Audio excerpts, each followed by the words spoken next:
네, 우리가 지난 시간에 봤던 말씀처럼 그 다윗이 주변에 있는 여러 국가들과 전쟁을 벌였습니다. 싸움을 벌인다는 건 또 전쟁이 있다는 건 좋은 일이 아니죠. 당연히 평화롭게 지내고 싸우지 않고 모두가 다 화목하며 지내는 건 참 좋은 일이지만 국가 간의 관계 속에서는 그럴 수 없죠. 각자 이해관계가 상이하고 충돌하다 보면 또 본의 아니게 싸움을 벌이게 되고 또 원치 않는 전쟁을 수행하게 될 때가 있습니다. 전쟁이라고 하는 것이 참 비극이라고 하는 게 뭐냐면 승자가 있고 패자가 있기 때문에 승자는 영광을 독식하게 되고 패자는 모든 것을 잃어버리게 되거든요. 그 다윗이 그 주변에 있는 모든 국가들과의 싸움을 통해서 다윗이 파죽지세로 모든 싸움에서 다 승리를 거두게 됩니다. 그 싸움에서의 여러 승리를 통해서 명실상부하게 다윗이 고대 근동에서 유일한 절대적인 리더로서 부상을 하게 되고요. 이제 그 다윗의 위상이라고 하는 것은 그 누구도 이렇게 무시하거나 넘볼 수 없는 아주 독보적인 위치를 점하게 됩니다. 그런 와중에서 오늘 하나의 사건이 벌어지게 되었습니다. 그 대상은 바로 암몬이라고 하는 나라 부족입니다. 우리는 암몬을 너무 잘 알고 있죠. 암몬 족속을 우리가 먼저 생각해 보려면 역사적 근원을 따져 볼 필요가 있습니다. 암몬 족속이 출현하게 된 역사의 무대에 등장하게 된 그 이유가 뭐죠? 어디로부터 가장 먼저 태동되게 됩니까? 그렇죠. 롯이라고 하는 사람을 떠올려야겠죠. 아브라함의 조카 롯이 그 하나님께서 그 소돔에 대한 말씀하셨을 때 그 누구랑 나옵니까? 아내도 나오고 또 딸들도 나오죠. 2명만. 근데 사위들은 그 멸망한다는 주님의 말씀을 전했을 때 뭐래요? 농담으로 여겼다라고 성경이 되어 있습니다. 그래서 사위들은 같이 따라 나오지 않거든요. 그래서 이제 겨우 아내와 2딸과 함께 도망치고 가고 있는데 앞불사 또 한 명이 누구예요? 그 아내가 너무 호기심이 많은지 돌아봤다가 소금 기둥이 됐다는 말씀이 우리가 기억하고 있는데요. 그 2딸과 함께 소알이라고 하는 땅으로 도피를 하게 됩니다. 그런데 참 인간이라는 게 참 어리석은 면이 이런 게 있습니다. 이제 그 2딸들이 이렇게 생각했다는 거예요. 이제 우리가 후사를 이을 길이 없구나. 이제 우리가 후손을 볼 수 있는 길이 없구나라고 하는 어쨌든 인간적인 진단과 판단을 한 것이죠. 그때 이제 그들이 하지 말아야 될 어떤 그런 선을 넘게 되죠. 그래서 아버지에게 술을 취하게 만들고 그리고 이제 차례대로 딸들이 아버지에게로 동침해서 첫 번째 딸이 낳은 아들이 바로 모압이고 두 번째 딸이 낳은 아들이 벤암미라고 되어 있습니다. 그 모압이라고 하는 사람이 모압 족속의 조상이 됐고 벤암미는 암몬 족속의 조상이 되었다라고 성경이 기록하고 있습니다. 저는 이 사건을 보면서 굉장히 안타까운 면을 볼 수 있습니다. 우리는 일을 하다 보면 또 삶을 영위하다 보면 뭔가 우리가 어떤 일들을 추진하고 싶을 때가 있지 않습니까? 또 그 일을 하려고 하는 우리의 의지가 발동될 때가 있거든요. 당연히 일을 하려면 의지가 필요하고 의욕이 필요하고 또 욕망도 어느 정도 우리에게 필요할 때가 있습니다. 그런데 그 일을 우리가 행하다 보면 어느 상황이 되게 되면요, 하나님이 우리에게 그것을 막으실 때가 있습니다. 하나님이 그 일들을 허가하지 않고요, 허용하지 않으실 때가 있습니다. 지금은 아니야, 때가 아니야, 혹은 아예 하지 말도록 우리들에게 상황을 만류하시게 될 때가 있거든요. 막으실 때가 있다는 거예요. 지금 딱 롯의 2딸들에겐 그런 상황이죠. 하나님이 지금 너에게 그 어떤 후사를 이을 수 있는 상황이 아닌 겁니다. 그러면 하나님이 막으시면 어떻게 해야 돼요, 여러분? 하나님이 어떤 것들을 허용하지 않으시게 되면 우리가 기도했어요. 또 시도도 했고 노력도 했는데 그럼에도 불구하고 하나님이 어떤 상황들을 열어주시지 않으면, 이루어주시지 않으면 우리 어떻게 해야겠습니까? 문을 하나님 열어주시지 않으면 어떻게 해야 돼요, 우리가? 문을 따고 들어가야죠.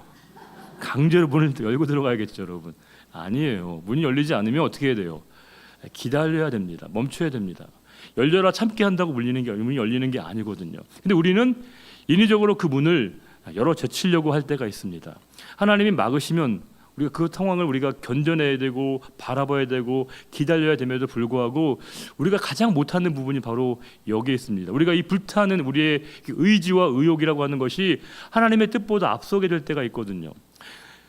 결국 우리 인간의 삶의 가장 중요한 몫은 하나님의 뜻을 헤아리고 받아들이고 그것을 수용하는 것입니다. 즉 하나님의 뜻과 우리 인간의 뜻이 충돌하거나 상충되게 될 때 어디에 먼저 우리의 의미와 가치를 부여해야 되는가는 너무 분명하죠.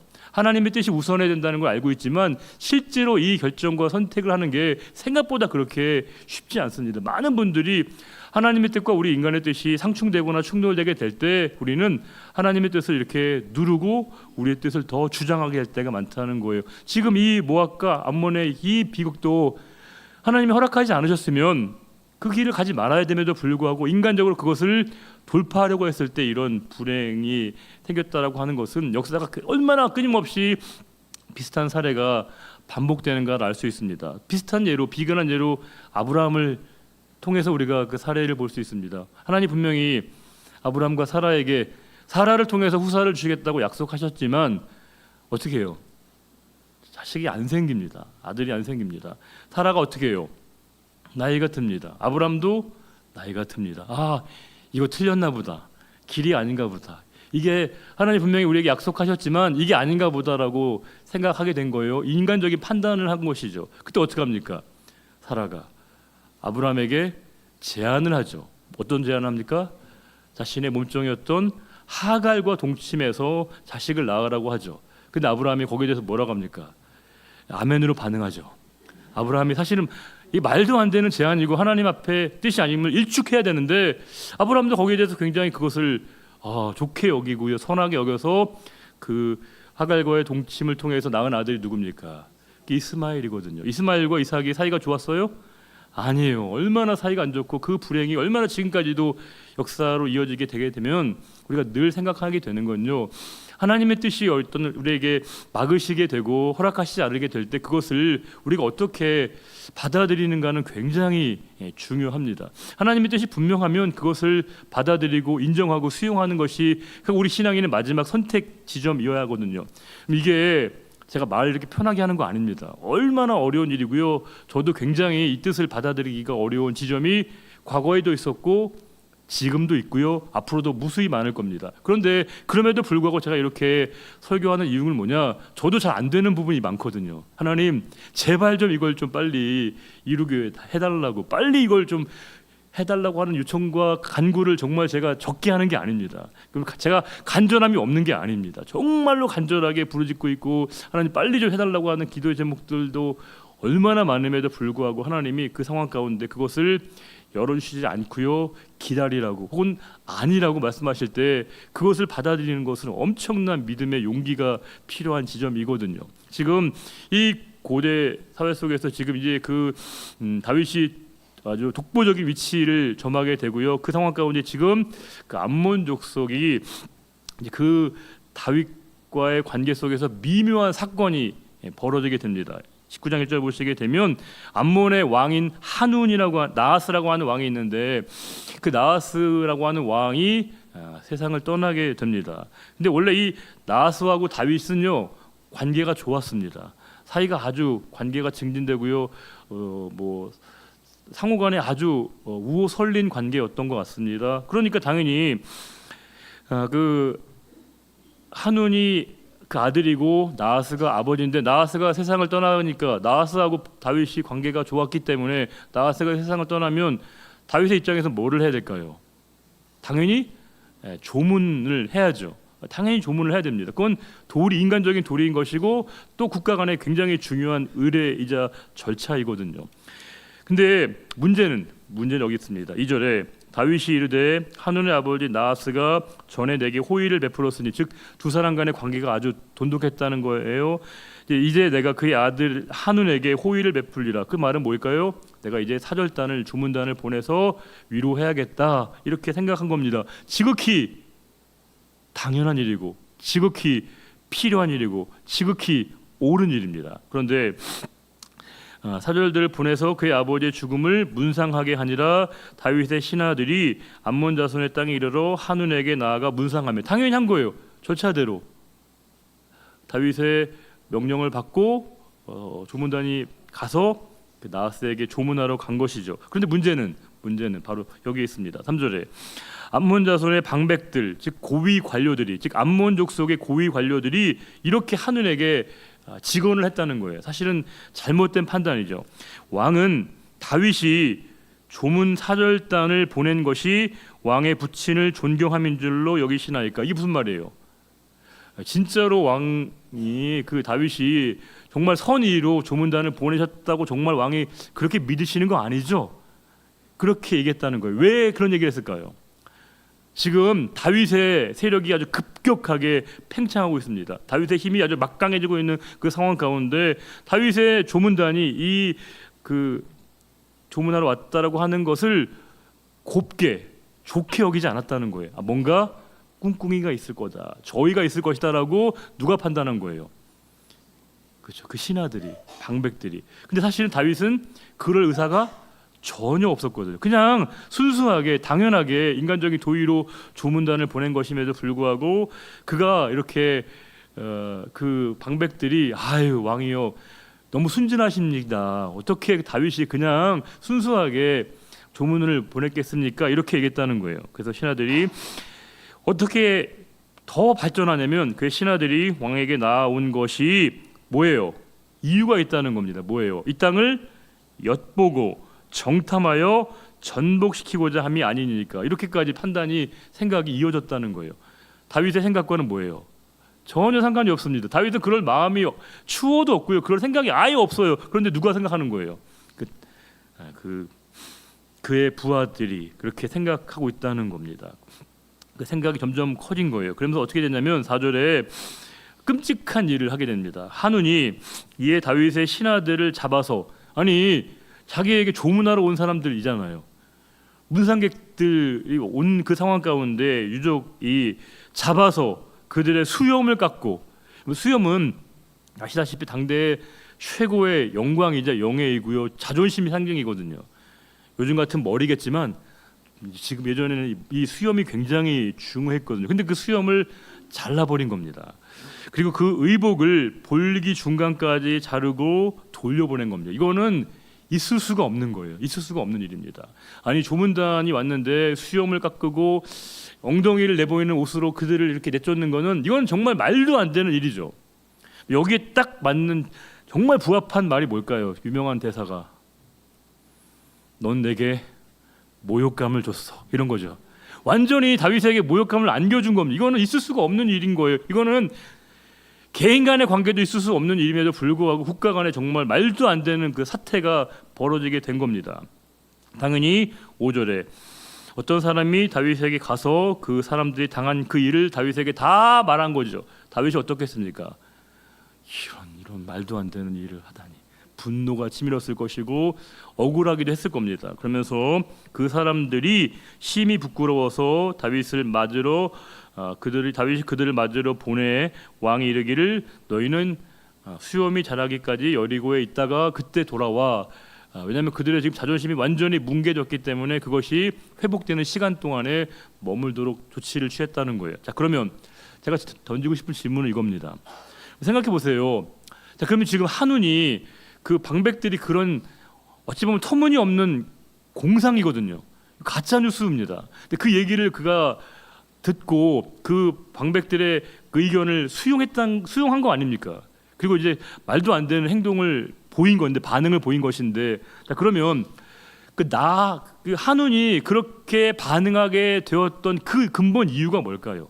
왜 그가 그렇게까지, 아니 이게 정말 상식적인 일이 아니거든요. 있을 수 없는 일로 반응하게 된 건데 왜 그런 반응을 했을까요? 그게 중요하거든요.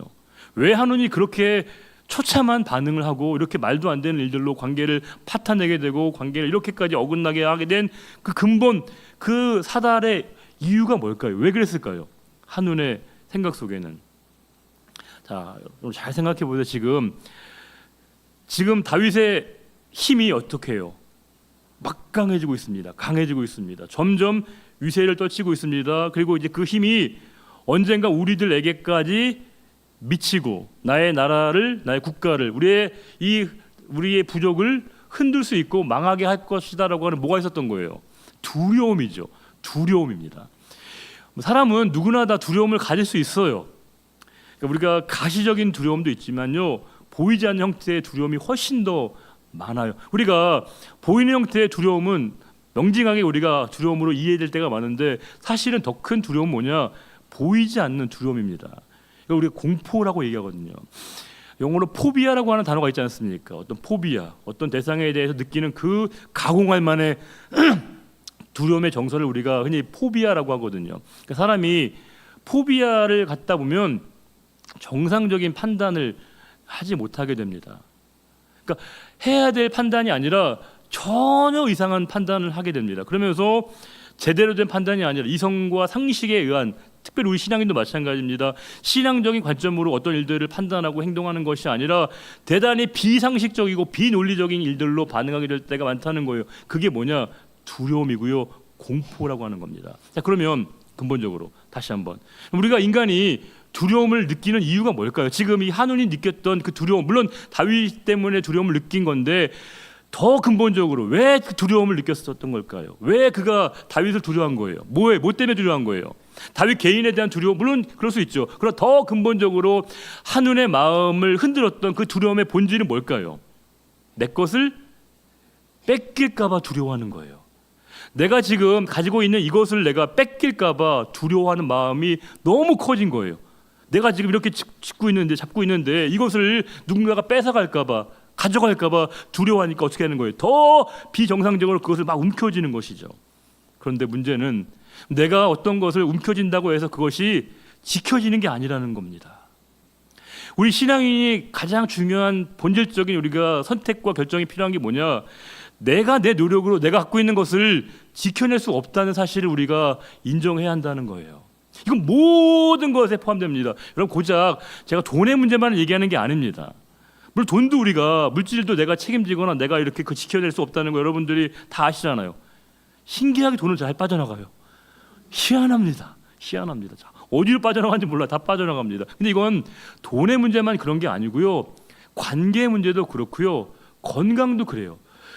저도 건강을 지켜내기 위해서 굉장히 많이 지금도 노력을 많이 하거든요. 지금 많은 분들이 얼마나 건강을 지켜내기 위해서 그렇게 애를 씁니까? 그런데 문제는 내가 그 건강을 막 지키려고 모든 노력과 시도를 하고 운동을 다 한다고 해서 그것이 꼭 건강이 지켜지는 게 아니더라고요. 이게 참 어려운 역설입니다. 왜냐하면 내가 인풋에 대해서 그 상응하는 똑같은 아웃풋이 나오면 너무 좋겠는데 세상은 결코 그렇지 않다는 거예요. 내가 노력한 만큼의 그 결과가 꼭 보상이 주어지느냐? 그렇지 않다는 겁니다. 특히 뭐 우리의 생명은 말할 것도 없죠. 내가 그것을 지키려고 할 때마다 그것이 지켜지는가? 아닌 거예요. 자식 어떻습니까? 자식은 당연히 내 마음대로 하는 거잖아요. 우리가 주관할 수 있는 거잖아요. 어때요, 여러분? 자식을 내가 지킬 수 있는 걸까요? 아니요, 왼수예요. 이건 점점점 우리랑 멀어집니다. 세상에 우리 뱃속에서 나왔는데 그렇게까지 얘가 어느 별에서 왔나 싶을 만큼의 그런 충격적인 반응을 보이거든요. 도대체 이게 우리가 도저히 어떤 것도 우리 스스로 책임지거나 그것을 내가 관리하거나 운영하거나 내가 그것을 어떻게 내가 유지하는 게 불가능하다는 그 시점에 우리가 서게 된다는 거예요. 그럴 때 지금 이 한우는 이 나라를, 이 국가를 내가 스스로 책임지고 어쨌든 내가 그것을 지켜내고자 하는 그 열망이 너무 강하다 보니까 그것이 두려움이 되고요. 그것을 지켜내기 위해서 온갖 생각을 하다 보니까 결국에 말도 안 되는 생각까지 가서 그 다윗에 대한 의도마저도, 다윗의 선의마저도 오해하게 되었다는 것입니다. 그럴 때 우리가 하나님을 믿는 이유가 뭘까요? 저와 여러분 이 시간 이렇게 하나님 앞에 나온 가장 중요한 이유가 뭘까요? 수요일 10시가 됐으니까 여러분들께 알람이 맞춰 있으니까 나오시는 거예요? 아니죠. 우리는 내 삶의 주권을 하나님께 맡기는 사람들입니다.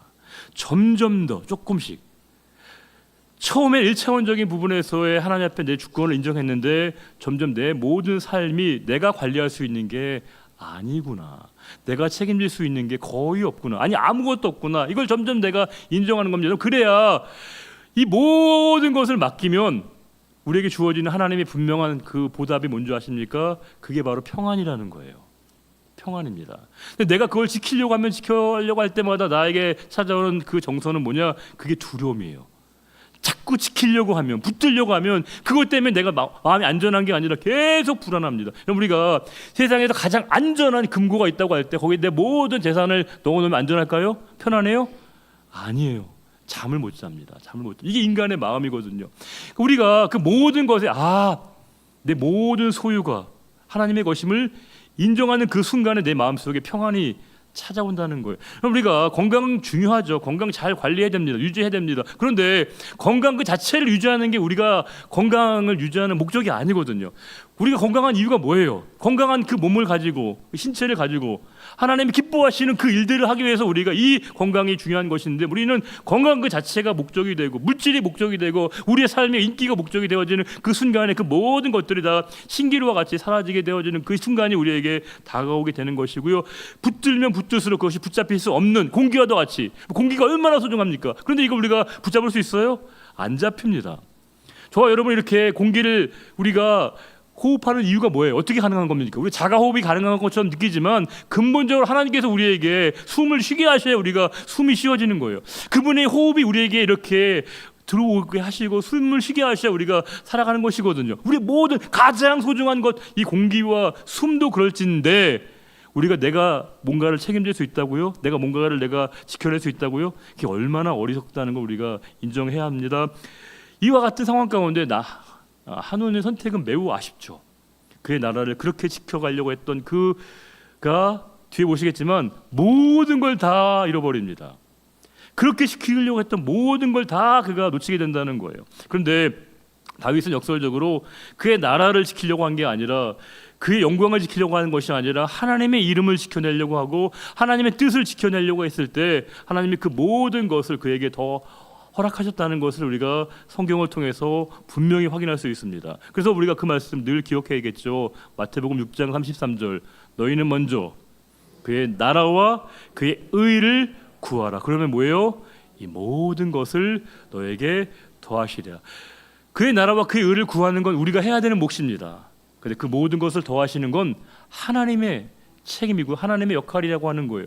그러니까 우리는 해야 될 게 뭐예요? 언제나 그분의 나라와 그분의 의를 구하는 것, 그것을 지켜내는 것이 우리의 싸움이어야 한다는 것을 이 사건을 통해서도 우리가 재확인할 수 있다는 중요한 교훈을 얻을 수 있습니다. 지금 한온이 굉장히 불안한 겁니다. 아주 두려움에 떨고 있습니다. 사람이 두려움에 떨게 되면 굉장히 비정상적인 생각을 하게 됩니다. 아주 비논리적인 판단과 결정을 하게 되는데 6절 보시게 되면 암몬 자손이 자기가 다윗에게 밉게 한 줄을 안지라. 알긴 알아요. 내가 다윗에게 아주 잘못된 일을 했구나, 다윗의 마음을 상하게 하는 일을 했구나, 그렇게 판단을 하게 된 거예요. 그러면 어떻게 해야 됩니까? 내가 누군가에게 마음을 상하게 한 일을 했어요. 마음을 아프게 한 일을 했습니다. 그럼 뭘 해야 될까요? 어떤 분은 꼭 이럴 때 기도하시더라고요. 기도가 필요한 건 맞아요. 그러나 내가 누군가에게 잘못을 저질렀으면 누구한테 먼저 가야 됩니까? 당연히 그 상대방에게 먼저 우리가 용서를 구해야겠죠. 그 다음에 하나님의 용서를 구해야 되는데, 우리는 그 상대방과의 관계에 대한 모든 것을 하나님 앞에 내가 구하는 것으로 이렇게 퉁치려고 하는 분들이 너무 많다는 거예요. 하나님께서는 오히려 형제와 먼저 화목하고 나와서 제단을 향하여 나오라고 분명하게 우리에게 순서를 말씀하셨거든요. 지금 이 다윗에게 잘못을 저질렀고 다윗의 마음을 상하게 했으면 다윗에게 가서 용서를 구하고 화해를 청하는 게 마땅한데, 이 한우는 어떻게 했는가 하면요, 용병을 쓰는 거예요. 용병을 써서 그 아람의 용병을 통해서 전쟁을 불사하게 만든 거예요. 근데 문제는 이 용병이 그냥 쓰는 게 아니죠. 어떻게 해야 돼요? 비용을 지불해야 됩니다. 엄청난 비용을 지불하는 겁니다. 6절에 암몬 자손이 자기가 다윗에게 밉게 한 줄을 아는지라. 한운과 암몬 자손은 더불어 은 1000달란트. 제가 오죽하면 성경에 써놨어요. 이게 쓸데없는 비용 지출이라고. 쓸데없는 비용 지출. 이게 무슨 일입니까? 이게 은 1000달란트를 아람 나아람인과 아람 마가와가 소바에 보내 병거와 마병을 싹을 내서 산 겁니다. 용병을 고용한 거예요.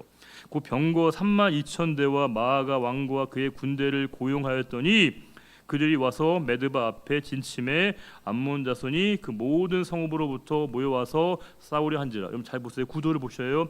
이스라엘 군대와 고용된 용병의 아람 백성이 군대가 지금 싸움을 벌이는 국면입니다. 자, 여러분 이 싸움 병력은 차치하고 전술 차치하고, 자 여러분 이 싸움이 객관적인 전력은 좀 논외로 하겠습니다. 자 여러분 이 싸움이 어떤 누가 결국 이 두 국가의 싸움에서 누가 결국 승리할 수밖에 없을까요? 자 한쪽은 이스라엘이고요, 한쪽은 용병이에요. 자 아람의 용병입니다. 누가 이길까요? 뭐 답은 뻔하니까 여러분들 제가 답을 구하는 게 아니고요. 여러분 생각해 보세요. 왜 이 싸움에서 이스라엘이 이길 수밖에 없는 걸까요? 물론 당연히 하나님의 도우심이라고 하는 우리가 신앙적인 이유도 있지만 그 이전에 그건 조금 더 이제 우리가 결과적으로 얻을 부분이고, 지금 이 싸움에서 이스라엘은 죽기 살기 싸워요. 이거는 그들은 생사를 거는 싸움입니다. 이거는 물러설 수 없는 정말 건곤일치하게 싸움을 벌이는 거예요. 그렇죠? 이거는 자기네가 지면 멸망당하게 되는 정말 그런 일촉즉발의 상황이거든요. 당연히 이스라엘은 모든 걸 걸고요, 생명 전체를 걸고 싸우는 거예요. 반면에 아람 군대는요, 열심히 싸울 이유가 없어요. 왜요? 선물을 받았거든요. 이미 내가 받았기 때문에 굳이 내가 열심히 싸울 이유가 없어요. 싸우려고 하는 어떤 연기나 노력을 하긴 하겠지만 실제로 이스라엘 군대들만큼 필사적으로 싸울 의지나 의욕이 그들에게 있을 필요가 없어요. 왜요? 용병이거든요. 근본적으로 누구의 일입니까? 자기의 일이 아니고요, 남의 일이니까, 타인의 일이니까. 자기 일일 때 싸울 수 있는 거예요. 자기 일로 싸우니까 그렇게 싸워갈 수 있는 겁니다. 우리가 하나님의 일에 우리가 전심전력할 수 있는 이유가 뭘까를 생각해 보게 되면 하나님의 일을 나의 일로 생각하는 사람은 그렇게 싸울 수 있습니다. 근데 나의 일과 하나님의 일을 분리하면요, 그 싸움에서 우리가 그렇게 치열하게 싸울 이유를 우리가 찾지 못하게 되는 거예요. 그런데 하나님의 싸움이 나의 싸움이고 하나님의 일이 나의 일로 생각하는 사람은요, 정말 죽기 살기로 싸워가게 됩니다. 그런데 하나님의 일과 자신의 일을 분리하는 그 사고가 크면 클수록 내가 그 싸움에서 전심을 다해야 될 이유를 스스로 부정하게 된다는 거예요. 지금 이 아람의 병사들이 싸우긴 싸웠겠지만 제대로 싸웠을 것 같지 않습니다. 싸우는 신용도 하고 혹시 전세가 밀리면 퇴각하기도 하고 그런 아주 일상적인 상황들이 예측 가능하다는 거예요. 그런데 8절에 다윗이 듣고 요압과 요압 용사의 온 무리를 보냈더라. 아람 군대와 요압 군사가 정면으로 충돌하게 된 겁니다. 자, 9절에 암몬 자손은 나가서 성문 앞에 진을 치고 도우러 온 여러 왕은 따로 들에 있더라. 물론 군사의 규모와 병력은 비교도 안 되겠지만 이미 뭐가 다른 거예요? 전의가 다른 겁니다. 전쟁을 대하는 태도, 자세, 마음가짐이 완전히 다른 거예요. 자, 10절에 요압이 앞뒤에 친 적진을 보고 이스라엘에게서 뽑은 자 중에서 또 뽑아, 즉 뭐예요? 최정예 부대를 선발하게 된 겁니다. 그 사람들을 뽑아서 아람 사람을 대하여 진을 치게 만들고 그 남은 무리는 그의 아우 아비새의 수하에 맡겨 암몬 자손을 대하여 진을 치게 했다는 겁니다. 이렇게 아주 요압이 전력을 잘 이렇게 적재적소에 배치하게 만든 거예요. 그러면서 12절에 이르되 만일 아람 사람이 나보다 강하면 내가 나를 돕고 또 암몬 자손이 너보다 강하면 내가 너를 도우리라. 상호 협력의 관계를 서로 돕겠다라고 하는 그런 의지를 표현하게 된 겁니다. 그러면서 결국엔 이 19장 말씀에서 가장 중요한 말씀이 13절입니다. 우리 13절만 읽어볼까요? 너는 힘을 내라. 우리가 우리 백성과 우리 하나님의 성읍들을 위하여 힘을 내자. 여호와께서 선히 여기시는 대로 행하시기를 원하노라 하고, 즉 어떤 결의를 그들이 마음에 간직했냐면 우리의 백성과 우리 하나님의 성읍들을 위한 싸움으로 생각했다는 거예요. 이것은 내가 돈을 받고 싸우는 싸움도 아니고 우리의 어떤 영광을 얻기 위한 싸움이 아니라 하나님의 백성과 하나님의 성읍을 지켜내기 위한 그 영적 싸움으로 그들이 그 싸움을 성격을 이해했다는 거예요. 즉 내가 왜 싸우는가? 하나님을 위해 싸우는 것이다. 하나님의 백성들을 위해서 내가 싸우고 하는 싸움이다라고 하는 그 분명한 의식을 그들이 간직했다는 거예요. 그들이 싸웠던 이유는 사사로운 목적과 이익을 추구하는 것이 아니라 하나님의 영광과 그 나라를 위해서 싸우는 그 싸움을 싸워갔다는 거예요. 그럴 때 결론적으로 여호와께서 그 모든 일들 가운데 행하실 줄을 우리는 믿는다는 것입니다. 즉 그들은 이 싸움을 믿음의 싸움으로 규정하고 이해했다라고 우리가 볼 수 있다는 거예요. 당연히 싸움이 완전히 될 수가 없죠. 당연히 그 아람 군대는 돈을 받고 용병으로서 싸우는 그 싸움이라고 하는 것이 얼마나 이해관계에 따라서 이해 타산에 따라서 싸우겠습니까? 그런데 지금 요압의 군대는 우리는 하나님의 영광과 그 나라를 위해서 하나님의 이름을 지켜내기 위한 싸움을 그들이 싸워냈다는 것이죠. 종교 개혁자들의 위대한 여러 가지 슬로건 가운데 하나가 뭐죠? 솔리 데오 글로리아. 뭡니까? 오직 하나님의 영광을 위하여. 그게 온 성도들의 삶의 근본적인 목표였거든요. 우리의 삶의 가치는 내가 오늘을 살아가는 이유 하나님의 영광을 위해서 살아가는 삶이라고 하는 것을 그 가치로 자신의 삶을 규정하는 순간에 내 모든 삶이 다 얼마나 달라지는가를 우리 신앙의 위대한 선배들이 우리에게 보여주고 있다는 것입니다. 우리는 언제나 먹든지 마시든지 무엇을 하든지 다 뭐예요? 하나님의 영광을 위해서 하라, 이렇게 분명하게 성경이 권면해 주고 있다는 겁니다. 우리가 밥을 먹는 이유 하나님의 영광을 위해서라는 거예요. 내가 마시는 이유 하나님의 영광을 위해서 살아가는 그 삶의 목적이 언제나 우리가 잃지 말아야 될 내 삶의 영원한 좌표라고 하는 것을 우리에게 말씀해 주고 있습니다. 자, 그러면 거듭 말씀드리지만 하나님의 영광이라고 하는 것은 피상적인 언어로 이렇게 우리가 표현되는 게 아닙니다. 우리는 보통 하나님의 영광이라고 얘기하면 뭔가 되게 우리가 특별한 상황으로만 이해할 때가 되게 많아요. 하나님의 영광이라고 하는 건 되게 우리에게 뭔가 거리감이 먼 단어처럼 이해하기 쉬운데 실제적으로 하나님의 영광이라고 하는 것은 내 삶에 내가 이루고 있는 모든 일의 주체를 하나님으로 고백하는 게 하나님께 영광을 돌리는 거예요. 내가 어떤 일을 끊임없이 열심히 노력해서 그 일에 어떤 일의 성과를 냈잖아요. 결과물을 냈지 않습니까? 예컨대 제가 학생이라고 한다면 1년 동안 열심히 공부했습니다. 열심히 정말 최선을 다해 공부했고 또 그것으로 인해서 어떤 좋은 결과를 얻었습니다. 그때 뭐라고 얘기하는 겁니까? 내가 열심히 잘 공부했고 정말 교과서 위주로 열심히 공부했기 때문에 좋은 결과를 얻었다라고 얘기하는 것보다는 뭐예요? 하나님께서 나에게 도우시고 하나님께서 나에게 이렇게 은혜 주셔서 하나님께서 나에게 이 모든 것들을 행하게 하셨다는 것으로 누가 드러나게 하는 겁니까? 하나님을 드러나게 하는 게 바로 하나님의 영광이거든요. 교회는 하나님의 영광의 본산입니다. 교회는 수없이 많은 사람들이 있지만 그 개개인의 모든 사람들이 존재하는 가장 목적이 우리의 가장 이 분자와도 같은 우리들이 다 존재하는 이유가 뭐냐? 다 우리는 근본적으로 언제나 우리의 삶의 고백과 태도는 하나님의 영광이라는 거예요. 무슨 말이냐면 그 일을 행하게 하신 주체가 뭐냐? 자기가 아니라는 거예요. 내가 그 일을 수고하는 이유 하나님께서 행하게 하셨다. 내가 봉사하는 그 이유 하나님이 나에게 마음의 감동을 주셨다. 하나님께서 나에게 시간을 허락하셨기 때문에 나에게 생명을 주셨기에 하나님이 내 이 모든 것들을 행하게 하셨다는 것을 고백하는 것이야말로 하나님께 영광을 돌리는 겁니다. 물질을 드린 것도 마찬가지, 헌금을 드린 것도 마찬가지입니다.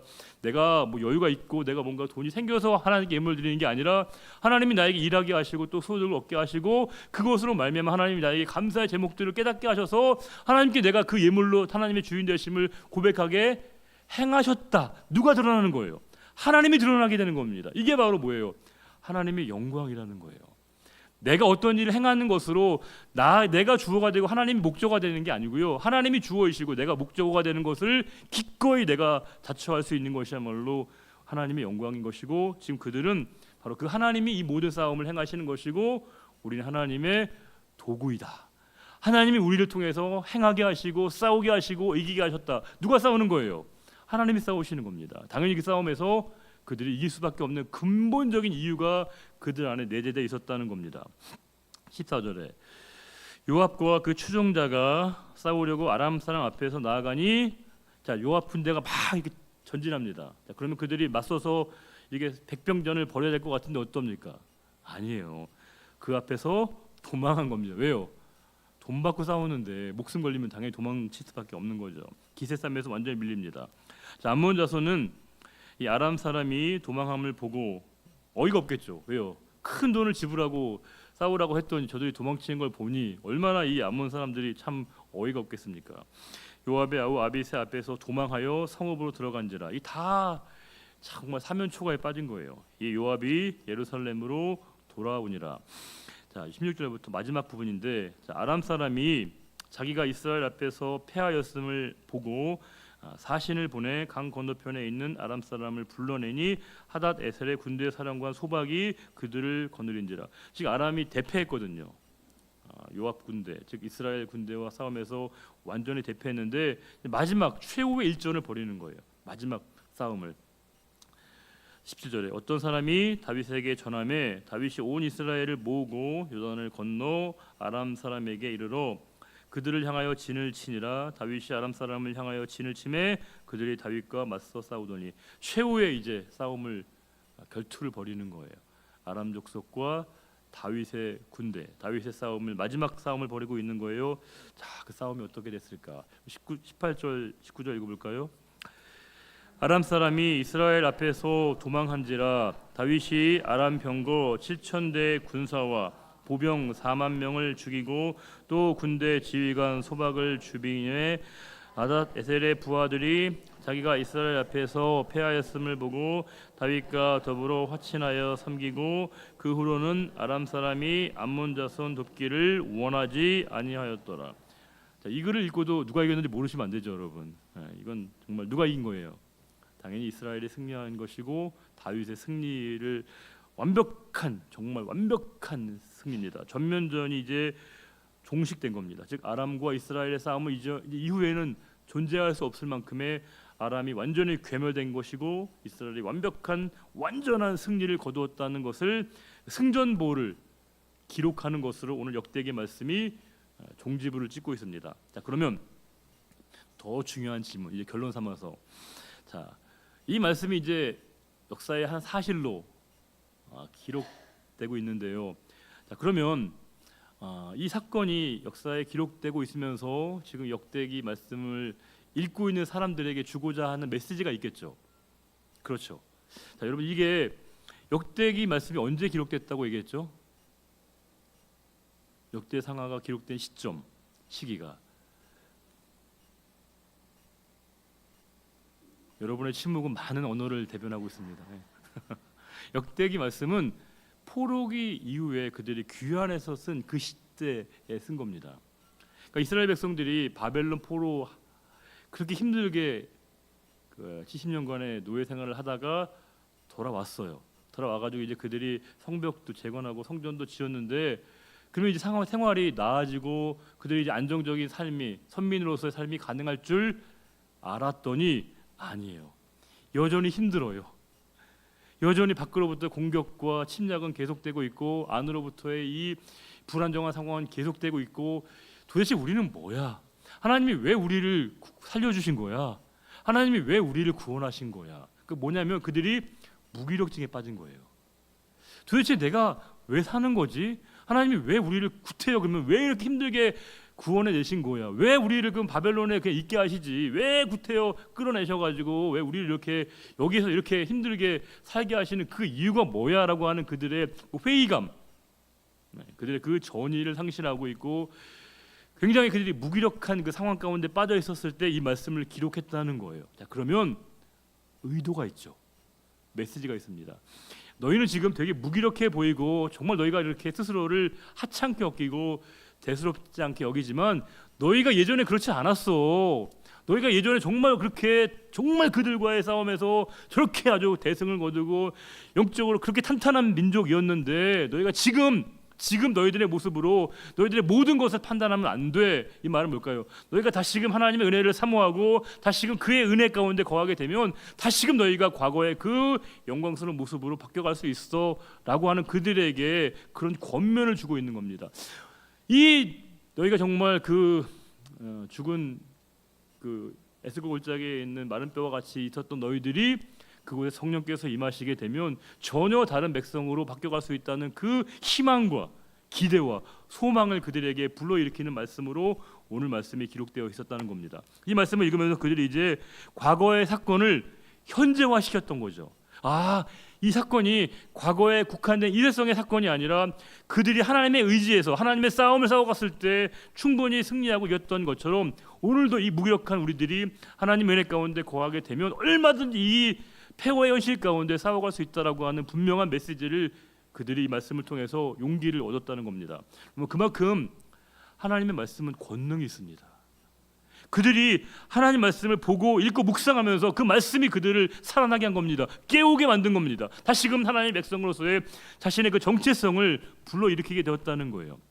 우리가 영적으로 무기력해지게 되고 뭔가 우리가 자꾸 의기소침이 될 때마다 물론 홍삼도 드셔야겠죠. 여러 가지 약도 드셔야겠지만 제일 중요한 건 뭘까요? 구약과 신약으로 가야 됩니다. 하나님의 말씀을 통해서 우리가 다시금 깨져야 되고 다시금 우리가 누구인가를, 내가 오늘을 왜 살아가는 것인가, 내 삶이 무엇인가를 다시금 우리가 확인하는 그 작업이 필요하다는 거예요. 보통 우리는 뭔가 실망스럽고 마음이 어려워지게 되고 답답하게 될 때 취하는 가장 보편적인 방법은 가까운 사람에게 뭔가 우리가 상황을 하소연을 토로하고 자꾸 도움을 얘기하는데, 죄송하지만 옆에 있는 사람에게 얘기하는 건 전문적인 용어로 피장파장이에요. 크게 우리가 답이 나오기 어렵습니다. 왜요? 다 우리는 비슷한 수준의 사람들이거든요. 근본적으로 우리 인생의 해결책을 가지고 계신 그분에게 나아가야 되지, 우리가 서로가 서로에게 도움을 청하는 거는 일부의 우리가 위로는 심리적으로 받을 수 있을지는 모르겠으나 근본적인 내 삶의 답이 될 수 없다는 거예요. 그러하게 우리가 이렇게 영적으로 침체되고 무기력해짐을 느끼게 되면 도리어 과거의 옛날을 회상하는 그 추억에 빠져드는 것이 아니라 다시금 말씀으로 우리에게 살아서 역사하시는 그분 앞에 서는 것이 가장 중요하다는 그 메시지를 우리가 오늘 말씀을 통해서 다시금 확인할 수 있다는 겁니다. 이스라엘 백성들이 그 말씀을 통해 다시금 하나님 앞에 섰던 것처럼 저와 여러분이 다시금 우리의 삶의 자리 가운데 하나님의 말씀 앞에, 그분의 현존 앞에 날마다 나아갈 수 있는 저 여러분 모두가 되시기를 우리 주님의 이름으로 축원합니다. 기도하겠습니다. 하나님 아버지, 살아가다 보면 우리가 너무 많이 걱정할 일이 많고 염려할 일이 많아서 두려움에 빠져들게 됩니다. 정말 사방의 모든 우여사는 일들이 우리에게 두렵게 만들고 또 의기소침하게 만들고 낙담하게 하는 일들이 너무 많습니다. 그러나 우리가 이 시간 다시금 말씀 앞에서 우리에게 다가오시고 찾아오시는 주님을 만나는 시간이 되기를 원합니다. 내가 내 삶을 지킬 수 없습니다.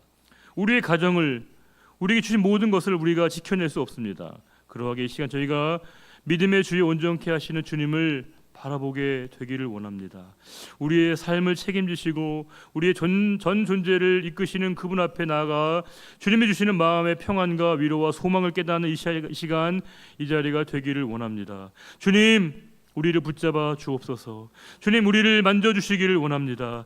우리가 이 시간 말씀 앞에 깨어지게 해주시고 다시금 우리가 말씀을 통해서 새로운 생명과 구원과 치유와 회복을 경험하는 이 시간, 이 예배가 되어지기를 간절히 바라오며 우리 영원한 힘이신 우리 주님 예수 그리스도의 이름으로 감사하며 기도 올려 드립니다. 아멘.